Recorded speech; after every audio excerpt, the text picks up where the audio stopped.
മലപ്പുറം തിരൂർ പറവണ്ണയിൽ വാഹന പരിശോധനയ്ക്കിടെ MVD ഉദ്യോഗസ്ഥനെ ഇടിച്ച് തെറിപ്പിക്കാൻ ശ്രമം.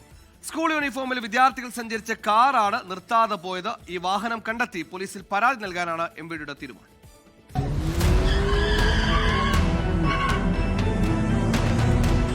വിന്റേജ് മോഡൽ മാരുതി എസ്റ്റീം കാറാണ് ഉദ്യോഗസ്ഥരെ അപായപ്പെടുത്താൻ ശ്രമിച്ചത്. തിരൂർ കൊടക്കൽ ഭാഗത്ത് ഉദ്യോഗസ്ഥർ കൈ കാണിച്ചെങ്കിലും കാർ നിർത്താതെ പോയി. പിന്നാലെ തിരൂർ പറവണ്ണ ഭാഗത്ത് വാഹനം വീണ്ടും ഉദ്യോഗസ്ഥരുടെ ശ്രദ്ധയിൽപ്പെട്ടു. പിടികൂടാൻ ശ്രമിക്കുന്നതിനിടെ പറവണ്ണയിൽ MVD ഉദ്യോഗസ്ഥനെ ഇടിച്ചു തെറിപ്പിക്കാൻ ശ്രമിക്കുകയായിരുന്നു.